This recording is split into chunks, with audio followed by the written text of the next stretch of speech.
Hello and welcome everyone to episode number 3 of Chalo Numbers समझे. Real लोग, real money, real decisions. क्यों? क्योंकि numbers कभी झूठ नहीं बोलते.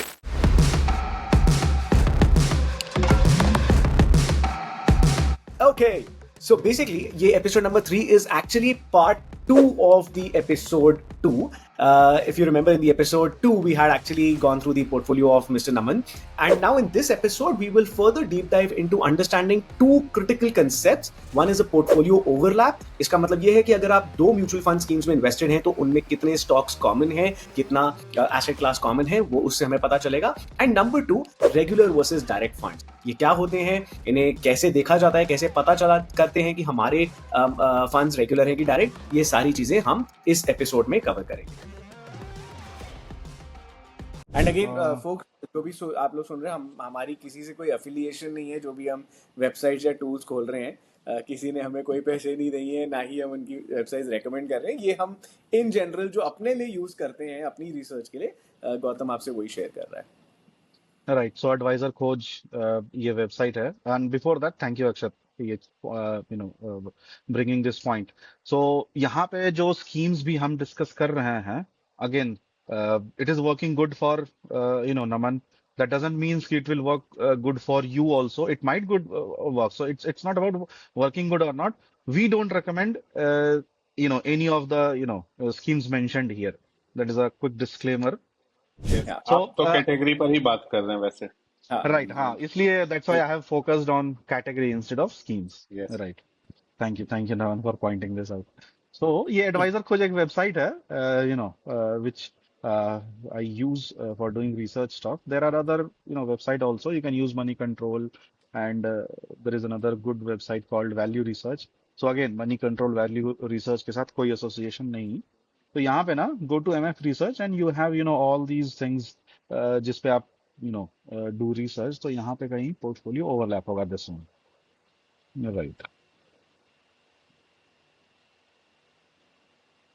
तो flexi cap है ना. So select the category here, equity flexi cap, and then type the name. ये तो एडवाइजर खोज है, से अच्छा तो आपका कम्युनिटी उसमें डालेंगे तो इतने सारे एडवाइजर है वो बता देंगे ऐसी.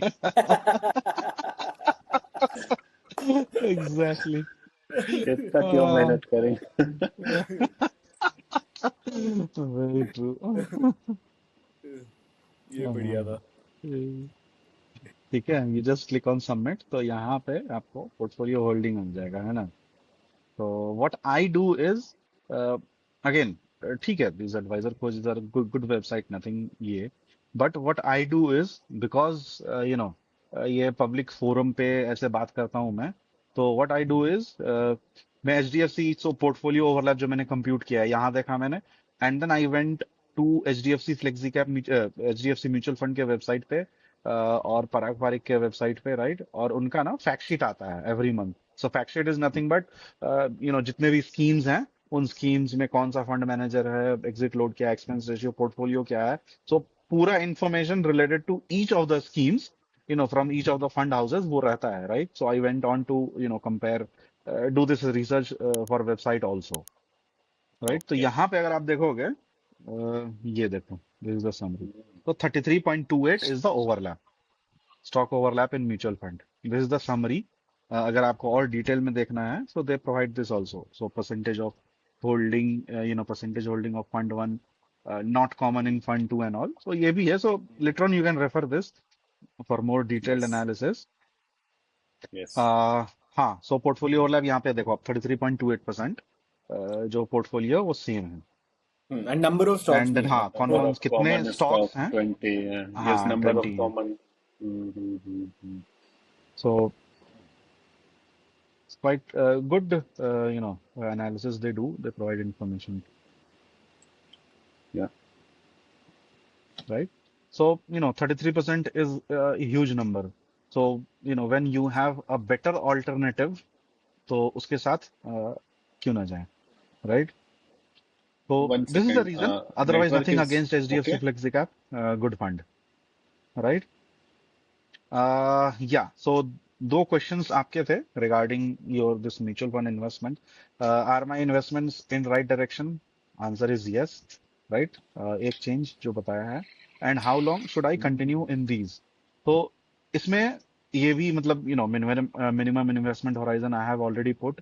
एंड जो अगर गोल बेस्ड इन्वेस्टमेंट किया है आपने, सो जब जब भी जो भी गोल है तब तक obviously you should continue all these, keeping in mind कि मिनिमम इन्वेस्टमेंट होराइजन का जो क्राइटेरिया है, इट मस्ट मिट दैट क्राइटेरिया. ओके.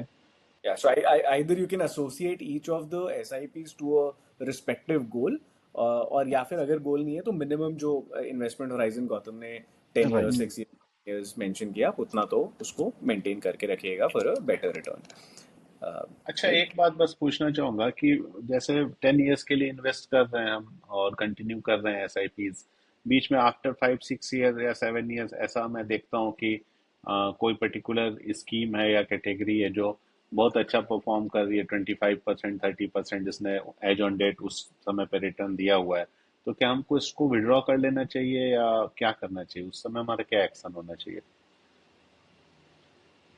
राइट. तो सी 25-30% अगर रिटर्न मान लीजिए बहुत अच्छा रिटर्न किसी स्कीम ने दिया है, right. Hmm. If you want to do profit booking, तो hmm. There is nothing wrong actually. अच्छी बात हम्म. है कि अगर if you think 25% return, it's good number, right. Yes. The yes. Point is कि दो चीजें हैं, राइट. सबसे पहली चीज कि वो जो आप पैसा विड्रॉ कर रहे हो, तो विड्रॉल के बाद, राइट, वो आप पर्सनल कंजम्पशन के लिए मत यूज करना कि अरे चलो पैसा आ गया है ना, एक काम करते हैं थोड़ा सा यूज कर लेते हैं फिर बाकी इन्वेस्ट कर देंगे. नहीं, right. Hmm. Hmm. If you are doing profit booking, keep that amount, right. Now अभी अगर 25-30% का 20-25 रिटर्न का अगर अच्छा रिटर्न दिया है स्कीम ने, right, that hmm. Means that markets are at peak, right.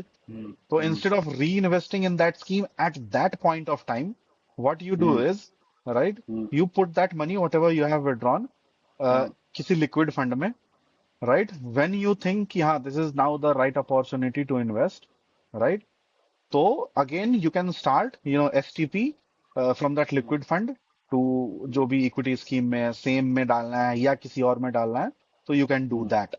But you know uh, this is not recommended, Naman. क्यों? क्योंकि as a individual investor, if you are doing this on your own, right, hmm. Hmm. operational बहुत hassle है, right, and then investing it back at the right moment, right, it becomes difficult because आपने liquid में डाल दिया, right. Hmm. Now hmm. you'll have to keep track of market, कि market में क्या हम्म. चल रहा है, whether it has corrected, वो scheme उसमें क्या चल रहा है, उस स्कीम में डालूं या नहीं.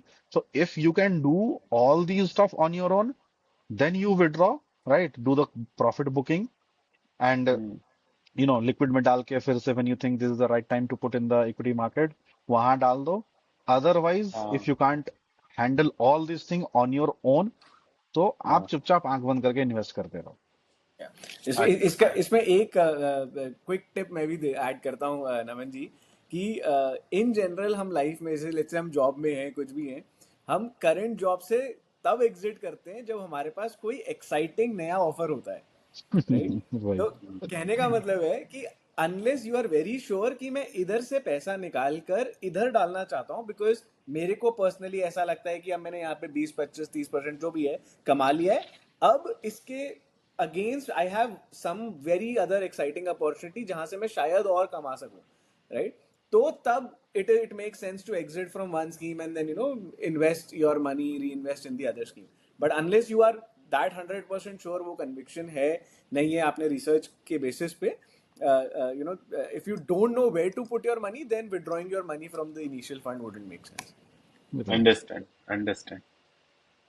Right. गौतम, एक चीज और मैं इधर पूछना चाह रहा था, and I think maybe Naman ji को एक क्वेश्चन होगा. HDFC फ्लेक्सीकैप हमने बोला कि क्योंकि दो कैटेगरीज हैं, 21%, 17% टोटल, 38% एक्सपोजर है.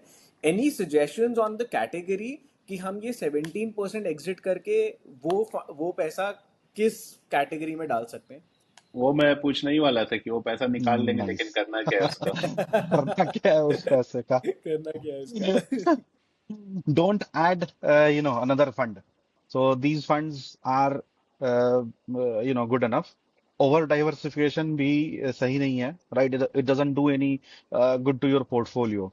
So, you know, अगर गोल मैपिंग अगर है आपका ऑलरेडी विद दीज स्कीम्स तो अकॉर्डिंगली, अदरवाइज इक्वली डिस्ट्रीब्यूट कर दीजिए, अच्छा। राइट? थोड़ा सा मेरे मेरे एसेट लार्ज कैप में बहुत कम एक्सपोजर है currently, 4%।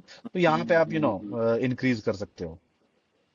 Lump sum don't go to investment कर स्मॉल कैप। सकते हैं। नहीं नमन, अभी करंट मार्केट के हिसाब से आई वोंट रिकमेंड लमसम।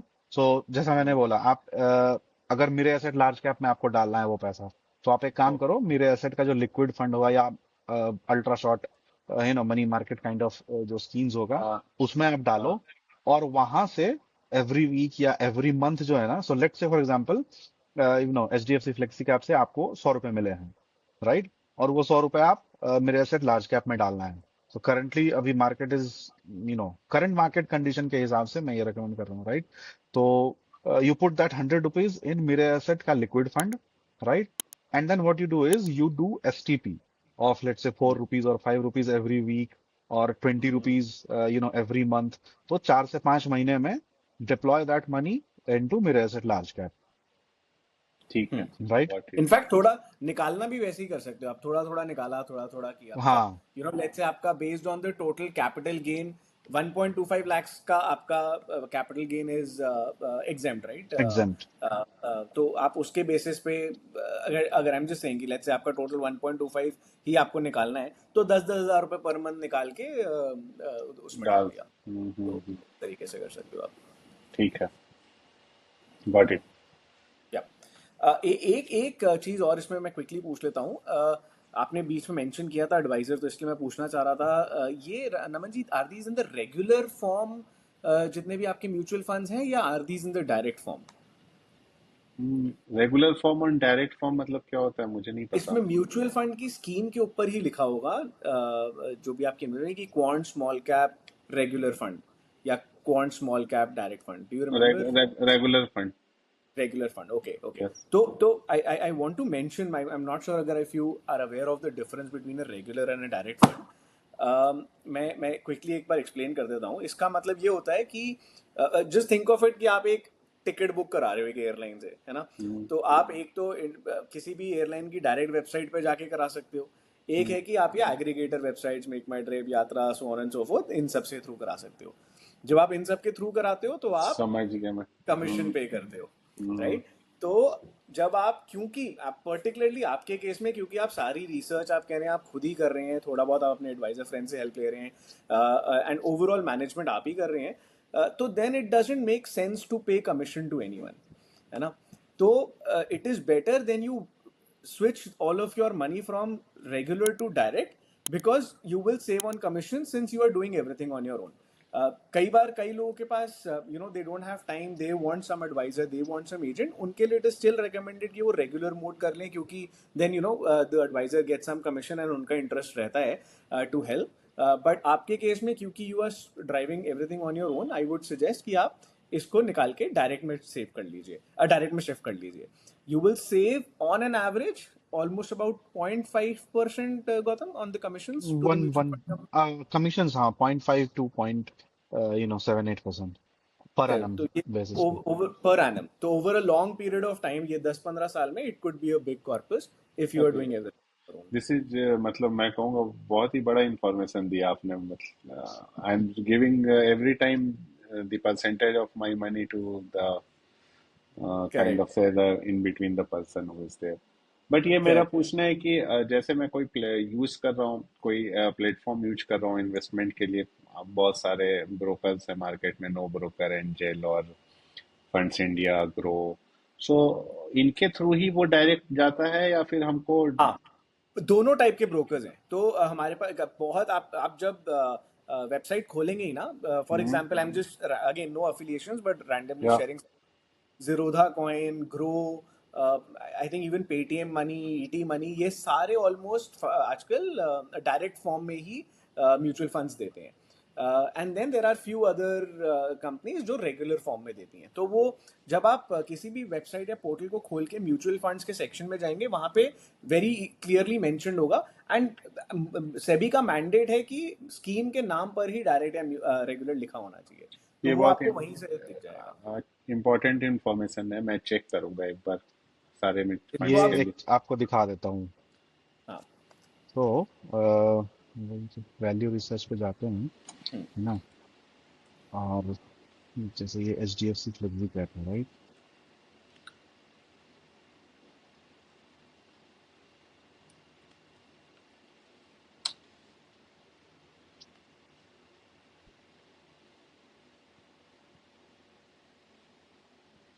तो ये देखिए, ये यहाँ पे ऐसे नमन लिखा रहता है, HDFC flexi cap direct plan, है ना।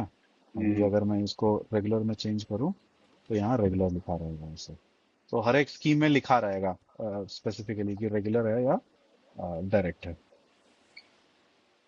एंड गौतम, एक बार दोनों के एक्सपेंस रेशियो भी दिखाना। हाँ, एक मिनट।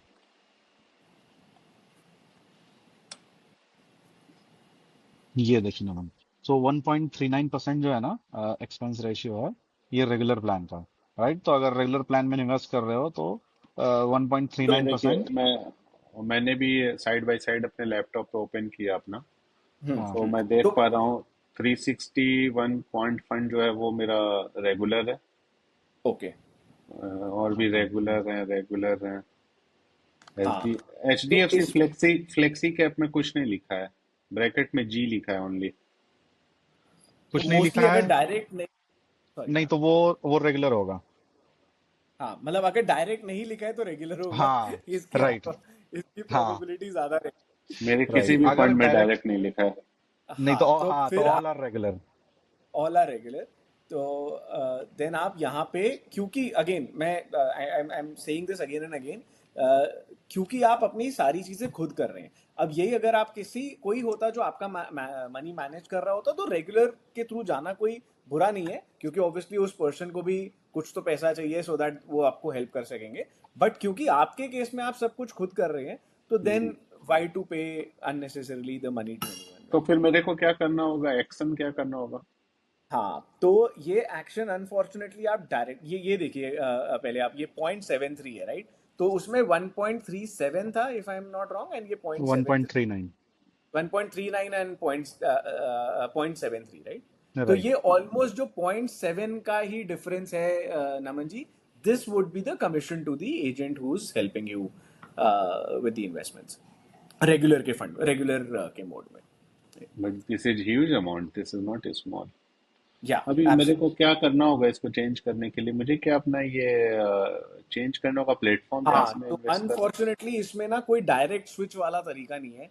इसमें आपको यही इन्हीं फंड्स में, तो आप सबसे इसमें टू स्टेप अप्रोच कीजिए। आप सबसे पहले अपनी जो एग्जिस्टिंग एसआईपीज हैं उनको स्टॉप कर लीजिए, और आप हम्म। किसी डायरेक्ट जो एग्रीगेटर्स हैं या कोई डायरेक्ट वेबसाइट्स हैं, उसमें आप जाके नई एसआईपी स्टार्ट कर लीजिए, राइट? तो सबसे पहले तो आप वो कर लीजिए, सो दैट आपका जो अब आगे वाला पैसा है वो डायरेक्ट में ही इन्वेस्ट हो। एंड उसके बाद सेकंड ऑप्शन में फिर से वही आपको देखना पड़ेगा टैक्स गेन के हिसाब से कितना कितना है। आप वहां से धीरे धीरे अपने एग्जिस्टिंग रेगुलर फंड्स के स्कीम से पैसा निकाल के आप डायरेक्ट में मूव करते जा सकते हैं। उसमें एक ऑप्शन ये भी होता है, मैंने बहुत पहले यूज किया था, कि मैंने अपना अगर प्लेटफॉर्म चेंज किया तो ओल्ड वाले प्लेटफॉर्म पे जो भी मैं पैसा इन्वेस्ट किया उसको ट्रांसफर कर देते न्यू वाले प्लेटफॉर्म पे। गौतम, एनी आइडिया इसमें? मेरे ख्याल से रेगुलर टू नहीं। डायरेक्ट शायद डायरेक्ट स्विच नहीं हो सकता, नमन जी। वो ना कई बार ओके। आपने, या तो आप शायद डीमैट अकाउंट की बात कर रहे हो। अगर स्टॉक्स डीमैट में होंगे तो वो डीमैट अकाउंट से, like stocks from one demat can be transferred into the stocks, I mean into the another demat. But mutual fund के केस में रेगुलर एंड डायरेक्ट में आपको बेच के ही इन्वेस्ट करना पड़ेगा। ओके।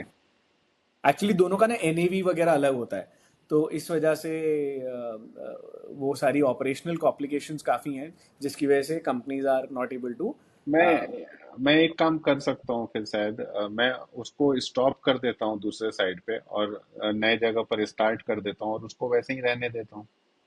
हाँ, बिल्कुल कर सकते हो आप। बट उसमें ओ- भी बस ये है कि आपका जो एग्जिस्टिंग कॉर्पस है, let's say for example 1 lakh रुपए है, वो हाँ। एवरी ईयर ग्रो कर रहा है। 1 लाख रुपए का लेट्स से नेक्स्ट ईयर 1,10,000 हुआ, तो आप अब 1,10,000 पे वो 0.7% कमीशन दोगे। फिर उसके बाद नेक्स्ट ईयर फिर से 1,20,000 हुआ, तो आप अगले साल 1,20,000 पे 0.7% कमीशन दोगे। तो वो ट्रेलिंग कमीशन रहेगा till the time you have those funds. तो स्पेशली क्योंकि आपने बोला ना कुछ कुछ जगह आपने सिर्फ 2 महीने 3 महीने ही पहले स्टार्ट किया, तो वो तो मैं सजेस्ट करूंगा आप उसका निकाल के तो इमीडिएटली कर लो। जहां पे आपका 2-3 साल से कॉर्पस चल रहा है, उसको फिर हम धीरे धीरे विड्रॉ करके निकाल सकते हैं। ओके।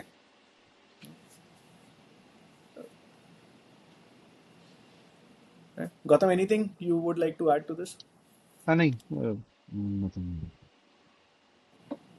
श्योर। ओके, और बताइए, और कोई क्वेश्चन इस पर्टिकुलर सेक्शन पे, इस पर्टिकुलर पर्सनल फाइनेंस के टॉपिक पे, on portfolio review? No, I think I got enough information on this. जो भी डाउट्स थे आपने क्लियर किए। Perfect. ठीक है, ठीक है, ठीक है। Thank you so much for watching this episode. I hope you liked it. I hope आपने कुछ सीखा, you found it valuable. If there are any questions, please put them in the comments below. But if there are none, do give us a like and do subscribe to this channel.